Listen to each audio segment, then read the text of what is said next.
රසායන විද්‍යාව දින 100 පුනරීක්ෂණ පළමුව දිනය MCQ ප්‍රශ්න සඳහා විවරණ. පළවෙනි ප්‍රශ්නය ඉලෙක්ට්‍රෝන, ප්‍රෝටෝන, නියුට්‍රෝන යන උප පරමාණුක අංශු වල වැදගත්කම පැවැත්ම පෙන්වා දෙන ලද්දේ පිළිවෙලින් පහත කවුරුන්ද? ඉලෙක්ට්‍රෝනයේ පැවැත්ම පෙන්වා දෙන ලද්දේ තොම්සන් විසින්, ප්‍රෝටෝනය රදර්ෆර්ඩ් සහ නියුට්‍රෝනය චැඩ්වික්, ජේම්ස් චැඩ්වික්ගේ පරීක්ෂණ. පිළිතුර 3. ප්‍රශ්නාංක 2 විද්‍යුත් ක්ෂේත්‍රයකින් උත්ක්‍රමණය කර නොහැකි කිරණ වර්ගය වනුයේ. විද්‍යුත් ක්ෂේත්‍රයකින් උත්ක්‍රමණය කරන්න නම් යාට තියෙන්න ඕන ආරෝපණය. අපි ගත්තොත් බීටා කිරණ කියන්නේ ඉලෙක්ට්‍රෝන හා සමාන අංශු, නාල කිරණ කියන්නේ ධනාරෝපිත අංශු, කැතෝඩ කිරණ කියන්නේ නැවත ඉලෙක්ට්‍රෝන, ඇල්ෆා කිරණ කියන්නේ ධනාරෝපිත අංශු. මේ සියල්ලම උත්ක්‍රමණය වෙන්න පුළුවන්. ගැමා කිරණ කියන්නේ විද්‍යුත් චුම්බක තරංග, මේවට ආරෝපණයක් නැහැ. ඒ හින්දා විද්‍යුත් ක්ෂේත්‍රයකින් උත්ක්‍රමණය වෙන්නේ නැහැ. පිළිතුර 1. බෝ වාදයේ ගොඩනැගීමට ප්‍රධාන වශයෙන් උපයෝගී වූයේ පහත දැක්වෙන කුමන වර්ණාවලියද? බෝ වාදය ප්‍රධාන වශයෙන්ම අපි බෝ වාදයේ ගොඩනැගුවේ හයිඩ්‍රජන් පරමාණුක වර්ණාවලිය පදනම් කරගෙන. right? ඒකට හයිඩ්‍රජන් පරමාණුක වර්ණාවලිය පදනම් කරගෙන තමයි ගොඩනැගුවේ. බෝ වාදය ඇසුරෙන් අනිත් පරමාණුක වර්ණාවලිය පැහැදිලි කරන්නත් අමාරුයි. සංකීර්ණ පරමාණු වල වර්ණාවලිය පැහැදිලි කරන්න අමාරුයි. ප්‍රශ්නාංක 4 මින් කුමන ප්‍රකාශය අසත්‍ය වේද? ඉහළ වේග වලින් ගමන් කරන නියුට්‍රෝන වල ගමන් මාර්ගය කෙරෙහි විද්‍යුත් ක්ෂේත්‍ර බලපාන්නේ නැත. පිළිතුරු නිවැරදි. නියුට්‍රෝන වලට ආරෝපණයක් නැහැ. ආරෝපණයක් නැති නිසා යාට විද්‍යුත් ක්ෂේත්‍ර, චුම්බක ක්ෂේත්‍ර වලින් බලපෑමක් සිද්ධ වෙන්නේ නැහැ. ප්‍රශ්නාංක 2 ගැමා කිරණ වල ගමන් මාර්ගය කෙරෙහි චුම්බක ක්ෂේත්‍ර බලපාන්නේ නැත. ඒකත් හරි. ගැමා කිරණ කියන්නේ විද්‍යුත් චුම්බක තරංග, ආරෝපණයක් නැහැ. ඒ නිසා ඒගොල්ලන්ට චුම්බක ක්ෂේත්‍ර බලපාන්නේ නැහැ. කැතෝඩ කිරණ වල ගමන් මාර්ගය කෙරෙහි විද්‍යුත් ක්ෂේත්‍රයේ බලපෑම ඇති කරයි. ඒක නිවැරදි. කැතෝඩ කිරණ කියන්නේ ඍණාරෝපිත අංශු. එහෙනම් විද්‍යුත් ක්ෂේත්‍ර වගේම චුම්බක ක්ෂේත්‍ර වලින් බලපෑමක් ඇති කරනවා. අතර 3 සහ 4 කියන පිළිතුරු දෙකම නිවැරදි. පස්වෙනි එක කැතෝඩ කිරණ චුම්බක ක්ෂේත්‍ර හමුවේදී N ද්‍රව්‍ය වෙතට උත්ක්‍රමණය වේ. ඒක වැරදි. කැතෝඩ කිරණ උත්ක්‍රමණය වෙන්නේ ලම්බකව, චුම්බක ක්ෂේත්‍රයට ලම්බකව, N ද්‍රව්‍යයටවත් S ද්‍රව්‍යයටවත් නෙමෙයි. ඒකට ලම්බකව උත්ක්‍රමණය වෙන්නේ. පිළිතුර 5.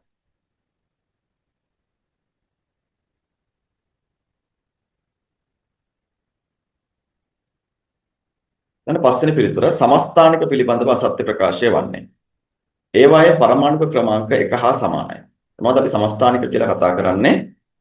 සමස්ථානික කියන්නේ එකම පරමාණුවේ වෙනස් පරමාණු. එකම මූලද්‍රව්‍යයේ වෙනස් පරමාණු.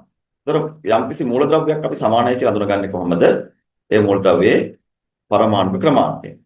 right? ඒතර මේ සමස්ථානික කියන්නේ එකම ප්‍රෝටෝන සංඛ්‍යාව වෙනස් නියුට්‍රෝන සංඛ්‍යාව. පරමාණුවක ප්‍රෝටෝන සංඛ්‍යාව තමයි එයාගේ පරමාණු ක්‍රමාංකය වෙන්නේ. ස්කන්ධ ක්‍රමාංකය වෙන්නේ ප්‍රෝටෝන සහ නියුට්‍රෝන වල එකතුව. ඒතර මෙතනදී පරමාණුවේ සමස්ථානික කිව්වහම එකම පරමාණුව නිසා ඒ වාගේ පරමාණු ක්‍රමාංක සමාන වෙනවා. ඉලෙක්ට්‍රෝන සංඛ්‍යාවත් සමානයි. ප්‍රෝටෝන සහ ඉලෙක්ට්‍රෝන සමාන. සමතර පරමාණුව කතා කරන්නේ ආයනීය නෙමෙයි. ප්‍රෝටෝන සහ ඉලෙක්ට්‍රෝන සමාන නිසා ඒ වගේ ඉලෙක්ට්‍රෝන සමානයි. සෑම මූලද්‍රව්‍යයකම ස්වභාවික සමස්ථානික පවතී. ඊළඟට සමස්ථානික රසායනික ලක්ෂණ සමාන වේ. හරි. රසායනික ලක්ෂණ තමයි පරමාණු රසායනික ලක්ෂණ තීරණය කරන්නේ එයාගේ බාහිර ශක්ති මට්ටමේ තියෙන ඉලෙක්ට්‍රෝන. සංයුතා ඉලෙක්ට්‍රෝන. ඒතර පරමාණු සමස්ථානිකවල ඉලෙක්ට්‍රෝන සංඛ්‍යාව සමානයි, ඉලෙක්ට්‍රෝන වින්‍යාස සමානයි. ඒ නිසා බාහිර ශක්ති මට්ටමේ තියෙන ඉලෙක්ට්‍රෝන සංඛ්‍යාව සමානයි. අන්න හේතු නිසා ඒගොල්ලන්ගේ රසායනික ගුණ සමාන වෙනවා. සමස්ථානික භෞතික ලක්ෂණ සමානයි. ඔව් භෞතික ලක්ෂණ වලට බලපානවා යාගේ ස්කන්ධ ක්‍රමාන්තය. ඝනත්වය, ද්‍රවාංක, තාපාංක වගේ දේවල් වලට යාගේ ස්කන්ධ ක්‍රමාංකය බලපානවා. ස්කන්ධ ක්‍රමාංකය වෙනස් නිසා ඒගොල්ලන්ගේ භෞතික ගුණ වෙනස් වෙනවා. right? ඊළඟට අපිට මෙතන පිළිතුරු ඉදිරිය ගන්න වෙන්නේ අංක 3 සෑම පරමාණුවකටම ස්වභාවික සමස්ථානික පවතී නෑ. නයිට්‍රජන් වලට එහෙම සමස්ථානික නෑ. සෑම මූලද්‍රව්‍යයකටම කියන කතාව වැරදි. 6 ඝටනා ගුණ පමණක් අඩංගු වන කාණ්ඩය වන්නේ. ඝටනා ගුණයක් කියන්නේ ප්‍රමාණය මත රඳා නොපවතින ගුණ. ප්‍රමාණය මත රඳා පවතින ගුණ වලට අපි කියනවා විත්ති ගුණ කියලා. ප්‍රමාණය මත රඳා පවතිනවා නම් විත්ති ගුණ, ප්‍රමාණය මත රඳා නොපවතිනවා නම් ඝටනා ගුණ. පරිමාව කියන එක ප්‍රමාණය මත රඳා පවතින විත්ති ගුණයක්. ඒ මොකද අපි පරිමාව කිව්වහම අපිට තියෙන ද්‍රව්‍ය සුළු ප්‍රමාණයක් නම් පරිමාව ඉහළයි. ද්‍රව්‍ය විශාල ප්‍රමාණයක් තියෙනවා නම් පරිමාව වැඩි. ඒතර ප්‍රමාණය මත රඳා පවතින. ඝනත්වය. අපි කියනවා ජලයේ ඝනත්වය ග්‍රෑම් 1 ඝන සෙන්ටිමීටරයකට. නැත්නම් 1000 කිලෝග්‍රෑම් ඝන මීටරයකට. ඒතර ඒක අපි කියන්නේ නෑනේ. ජලය වීදුරුවක් ගත්තා නම් මෙච්චරයි ඝනත්වය, බාල්දියක් ගත්තා නම් මෙච්චරයි ඝනත්වය, බවුසරයක් ගත්තා නම් මෙච්චරයි ඝනත්වය කියලා. ඝනත්වය කියන්නේ ප්‍රමාණය මත රඳා පවතින ගුණයක් නෙමෙයි. ඒක යම්කිසි ද්‍රව්‍යයකට අනන්‍ය ලක්ෂණයක්. අන්න ඒ හින්දා ඒක ප්‍රමාණය මත රඳා නොපවතින ඝටනා ගුණයක් වෙනවා. විශිෂ්ට තාපධාරිතාව කියන්නේ ප්‍රමාණය මත රඳා නොපවතින දෙයක්. ඒකත් යම්කිසි ද්‍රව්‍යයකට අදාළ නිශ්චිතයක් වෙනවා. ඒතර පළවෙනි පිටුර ගන්න බෑ පරිමාව තියෙන හින්දා. අපි දෙවෙනි පිටුරට ආවම ඝනත්වය, මෞලිකතාව, පීඩනය.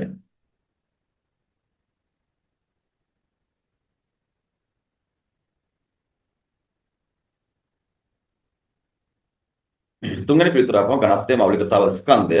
නැවතත් ස්කන්ධය කියන එක ප්‍රමාණය මත රඳා පවතිනවා. හතරවෙනි පිළිතුර නැවත පරිමාව තියෙනවා.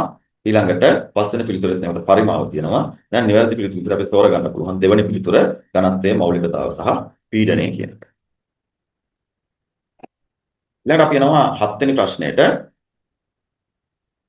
සීසියම් ලෝහයේ ප්‍රථම අයනීකරණ ශක්තිය 6.24 වැඩි කිරීම 10 ඍණ 19යි ජූල් per atom වේ. සීසියම් පරමාණුවක් අයනීකරණය කිරීමට අවශ්‍ය විද්‍යුත් චුම්බක විකිරණයේ සංඛ්‍යාතය වනුයේ.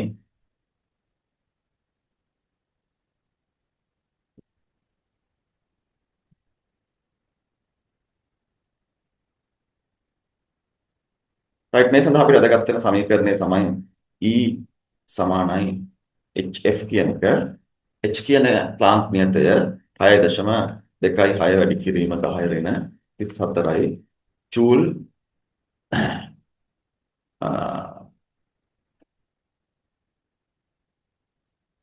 ඊළඟට මෙතන සංඛ්‍යාතය අපිට හොයා ගන්න ඕන. ශක්තිය අපිට දීලා තියෙනවා මෙතන 6.24 වැඩි කිරීම 10 ඍණ 19යි ජූල් per atom කියලා.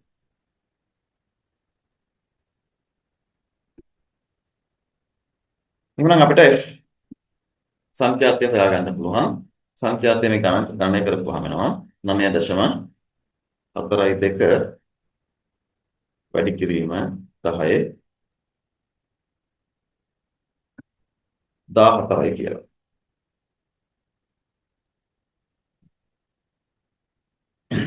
මෙන්න මේකයි පිළිතුර විදිහට අපිට ලබා ගන්න පුළුවන්.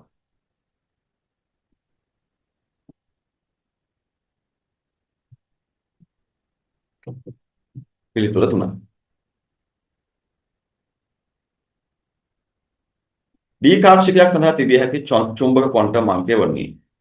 ඩී කාක්ෂික ගත්තම අපිට තියෙනවා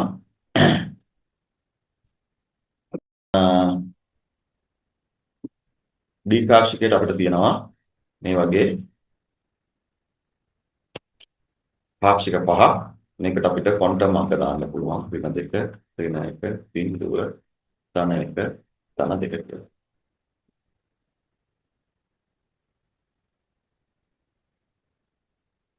ප්‍රශ්න අංක 9 මින් කුමන ප්‍රකාශය ප්‍රකාශ සත්‍ය වේද?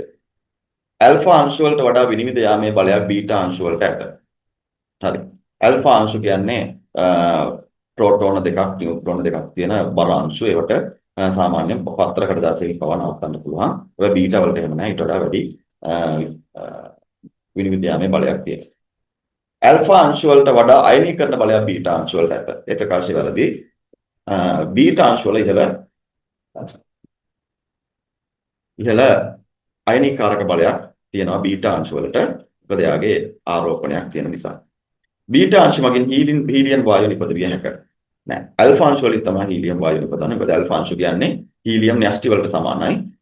එතකොට ඇල්ෆා අංශු බාහිර වායු ගෝලයක නිරාවරණය වුණාම ඒගොල්ලන්ට ඉහළ අයනීකාරක ශක්තියක් තියෙන නිසා ඒක වාතයේ තියෙන පරමාණු වලින් අයන ඉලෙක්ට්‍රෝන ලබාගෙන හීලියම් පරමාණු බවට පත් වෙන්න පුළුවන්. ගැමා කිරණ චුම්බක ක්ෂේත්‍ර මගින් උත්ක්‍රමණය වන්නේ නැත. හරි. ඒතර ගැමා කිරණ කියන්නේ විද්‍යුත් චුම්බක තරංග ආරෝපණයක් නැති. ඒ නිසා විද්‍යුත් ක්ෂේත්‍ර චුම්බක ක්ෂේත්‍රයෙන් අපගමනය වෙන්නේ නැහැ. A සහ D කියන පිළිතුරු නිවැරදි. ඒකට අපි දන්නවා MCQ paper එකේ අපිට දීලා තියෙන choice A B නම් එක B C නම් දෙක C D නම් තුන A D නම් හතර වෙනත් එකක් නම් පහ. එහෙනම් පිළිතුර 4 වෙන්නේ. ප්‍රශ්නක 10 කුමන ප්‍රකාශ සත්‍ය වේද? මූලද්‍රව්‍යයක පරමාණුක ඉලෙක්ට්‍රෝන සංඛ්‍යාව මූලද්‍රව්‍යයට ලාක්ෂණික වේ. මූලද්‍රව්‍ය පරමාණුක තියෙන ඉලෙක්ට්‍රෝන සංඛ්‍යාව නෙමෙයි යක් ලාක්ෂණික වෙන්නේ පරමාණුක තියෙන ප්‍රෝටෝන සංඛ්‍යාව ලාක්ෂණිකයි. පරමාණුක තියෙන ඉලෙක්ට්‍රෝන සංඛ්‍යාව යම්කිසි පරමාණුවක තියෙන ඉලෙක්ට්‍රෝන සංඛ්‍යාව නිශ්චිත අගයක්. නමුත් එයාට පුළුවන් ධනායන ඍණායන හදන්න අන්නේම හදද්දී එයාට මේ ඉලෙක්ට්‍රෝන දෙන්න හෝ ගන්න පුළුවන්. එනිසා ඒක පරමාණුක ඉලෙක්ට්‍රෝන සංඛ්‍යාවක් තිබ්බට ඒක වෙනස් වෙන්න පුළුවන් අගයක්. පරමාණුවක න්‍යෂ්ටියක ඇති ප්‍රෝටෝන සංඛ්‍යාව මූලද්‍රව්‍යයට වෙනස් වෙනවා. න්‍යෂ්ටිය ඇති ප්‍රෝටෝන සංඛ්‍යාව තමයි යාගේ ඩෙන්සිටි එක. අපි කොහේ හරි ගියාම අපි පොලිසියෙන් අපි නවත්තලා ඩෙන්සිටි එක අහනවා වගේ අපිට පරමාණුවක කවුද එයා කියලා අහනවා නම් අන්න එයාගෙන් ඉල්ලන්න ඕන ඩෙන්සිටි එක තමයි ඔයාගේ ප්‍රෝටෝන කීයක් තියෙනවද. අන්න ප්‍රෝටෝන සංඛ්‍යාව චෙක් කරනවා නම් අපිට දැනගන්න පුළුවන් පරමාණු කවුද කියලා. ඒක නිශ්චිත අගයක්. මූලද්‍රව්‍ය න්‍යෂ්ටියක ඇති නියුට්‍රෝන සංඛ්‍යාව මූලද්‍රව්‍යයේ ලාක්ෂණික වෙන්නේ නැහැ. යම්කිසි පරමාණුවක යම්කිසි මූලද්‍රව්‍යයකට පරමාණු වලට වෙනස් නියුට්‍රෝන සංඛ්‍යාවක් තියෙන්න පුළුවන්. ඒ නිසා සමස්ථානික ඇති වෙනවා. මූලද්‍රව්‍ය පරමාණුක ස්කන්ධ ක්‍රමාංකයේ මූලද්‍රව්‍යයට ලාක්ෂණික වෙන්නේ නැහැ.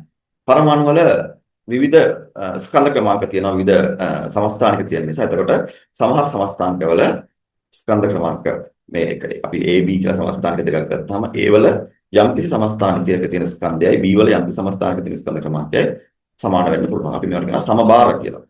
right එහෙනම් වෙනස් මූලද්‍රව්‍ය වල සමාන ස්කන්ධ ක්‍රමාංක තියෙන ඒවා කියන්න පුළුවන්. right එතකොට මේකේ ඒ ප්‍රකාශයත් කරදී මේකේ B ප්‍රකාශය විතරයි සත්‍ය වෙන්නේ. ඒ නිසා පිළිතුර 5. right මේ ටික තමයි දින 100 අධිවේගී පුනරීක්ෂණ පළවෙනි දවසේ MCQ සඳහා විවරණ වෙන්නේ. එහෙනම් මේ ටික මම දන්නවා දැන් MCQ ටික අධ්‍යයනය කරන්න ඇති. ඊට පස්සේ MCQ ටික බලන්න පිළිතුරු කොහොමද ලබා ගත්තේ කියලා ඒවයි ගැටලු තියෙනවා නම් ඒ ගැටලු පිළිබඳව අපි සාකච්ඡා කරන්න පුළුවන්. මැසේජ් එකක් දාන්න මම හරියට යම් ප්‍රශ්නයක් ගැටලුවක් ප්‍රශ්නයක් තියෙනවා නම් ගැටලුවක් තියෙනවා නම් අපිට කියන මට පුළුවන් ඒක පිළිබඳව අවශ්‍ය කරන විස්තර ලබා දෙන්න. right.